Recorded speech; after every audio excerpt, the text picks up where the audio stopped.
Sports Interaction has you covered with all the odds on every playoff game. Every playoff game. All of them? Even the disinteresting ones like New York and Carolina. No. That's where Dave Bassel comes on and goes, no, that's where the value is. There are ads. Yeah, that's very true. And remember, you can make these bets before the game starts, live and in play, or how your favorite players perform. They're doing it right since 1997. Sports Interaction is Canada's sportsbook with the most competitive odds. Sports Interaction makes it easy to deposit, easy to play, easy to cash out. Join now and see that all that sports betting has to offer. Head to sportsinteraction.com/SDPN. That's sportsinteraction.com/SDPN. 19 plus, please play responsibly. Like, oh goodness, where would I be if I didn't yell into a YouTube camera? The zoo. No, I'd be fired by now. Like, for sure. I think you could stick out at the zoo. I was late for that job too, though. Like, so. you would survive the zoo, Steve. Give yourself more credit. You'd probably move up. I got by on my charm. You'd be like manager of the zoo. You'd be zoo manager. Would I be manager? Zookeeper. That's the word I'm looking for. I did make it up to GL, which is group leader. That's good. For the tours? No, never for the Zoomobile. So I was like one of the only people who worked the Zoomobile, which is the zoo tour, who didn't drive. Like, you didn't have your license. Yeah, I took one of the courses, but I never ended up taking my test, my air brake test. Because you're too irresponsible. I didn't want to. Oh, yeah. Well, you had other more important things to do. Well, I didn't want to drive, but also most of the people working there, if given the choice between driving and commentating, would drive. Mm-hmm. Because it's easier. There's less dealing with customers and everything. And I was like, well, I kind of want to do this for a living. So, and I saw it as far less responsibility than driving a giant bus around a zoo packed with people. So I'm like, yeah, I'll do the tour. Yeah, and I think the majority of people would be like, no, I have a fear of public speaking. I don't want to interact with all these customers, that sort of stuff. Yeah. Well, you're the complete opposite. But like that thing can fit 80 people. And on a busy day, I would do 8 to 10 tours. So like, that's a lot of people. 80 people is a lot to be driving around. Yeah, man. And you're what, 19? No, I was a little older. So yeah, maybe like 23. 23. 22. Busload of 80 people.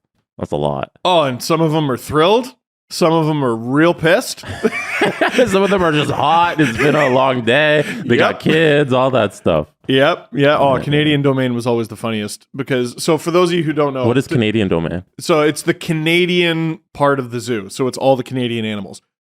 In a zoo in Canada, it was surprisingly popular. Tourists loved it. But the problem was Canadian Domain is at the bottom of a hill on about a 60-degree angle. So it would just be like, we had a stop at the top of it, and it would just be people going, like just dying, gasping for air. They were usually the quietest customers, and it wasn't until we got to the next stop where they were like, this is, I didn't bargain on this. This is really hard. Mm-hmm. And I wanted to be like, but you went down the hill. You knew you would have to go back up it. Anyway, who's overachieving in these playoffs? Based on expectations. I think a lot of people would say the Oilers. Yep, I agree. Based on their path, I don't think you could say the Hurricanes. No. The Lightning, I think a lot of people, at the end of the season, everyone's like, oh, are they still going to do it? And now we've seen them in the playoffs. We're like, okay, you're sweeping Florida. You're kind of outperforming what we think you are, but I guess they're even. The fashion in which they did it is impressive, but no one's like, oh, Tampa in the Final Four. Out of nowhere. Wow. Yeah. The reigning Cup champs. Right. And then who else we got? The Avs and the Blues. I don't really think the Blues. No. The Avs are the Avs. Avs are the Avs. Yeah. Rangers. You think so? Yeah. Oh, yeah. Dude, they shouldn't have. They came back from 3-1 down to beat the Penguins. That's true. They should have never won that series. Mm-hmm. And if they don't have to play the Penguins' third goalie, they probably don't. But we have one Cinderella team in the Final Four and another one who, if they lose one of the next 2 games, turns into a pumpkin. And I don't want that. I don't want that train to end, though.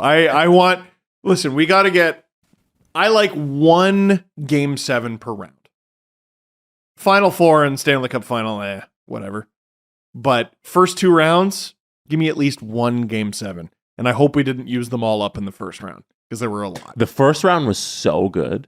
That was an excellent first round. That was one of the best first rounds in like recent memory. There were, 3 Game 7s in one day? Yeah, and then the Sunday had 2. That rules. Like the weekend was 5. fantastic. Yeah, that's really, Yeah. really good shit. Yeah. I don't know what's gonna happen in Game 6 because the Hurricanes could just not show up because it's a road game.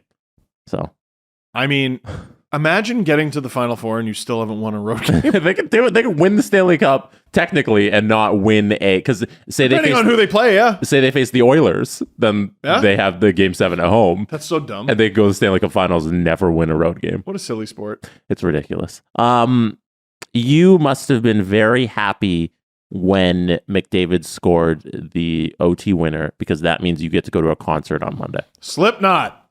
Yeah. It's very cool. No, I gotta, well, this is another reason why I'm cheering for Game 7 is, like, I have this fear that they're going to start the third round early if all teams are sitting there ready. Please, I really hope not. Because I got an Instagram DM like a month ago from Jay Weinberg, who's Max Weinberg's son. Max Weinberg, who longtime drummer for Bruce Springsteen and also Conan O'Brien, who was on Agent Provocateur, and you can go and listen to that episode now.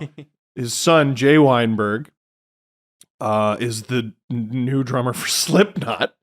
And I got a message from him, and he's like, "Hey, I heard this segment where you said your dad was in a metal band or something. I think he saw my Easter Seals video."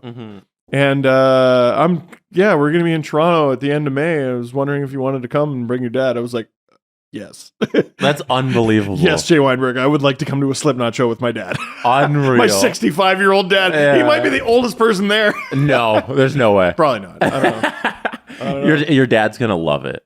I think so. I'm so happy that this is happening. Oh my God. We're gonna leave that venue at 4 a.m. because my dad's gonna talk his ears off about drums. I would be very surprised if Dad left that venue without playing drums. Bring him up on stage. Yeah, just look. No, not during the show. No, I want to see your dad live on stage with Slipknot. He would, blast beats. He beats the shit out of the drums. He plays really hard. Yeah, he's Atomic Tomb. Check him out on Spotify if you like that sort of thing. I'm very happy that it's happening and that you both are going together. Like, it would have been a real shame if you had to work. Well, and Jay was really cool because I was like, listen, it's the day of Game 7 for Oilers Flames. I might not be able to go. Can my dad go? And he goes, yeah, that's fine. But I was like, hey, I can come. And he's like, hooray. So I don't know. We'll see.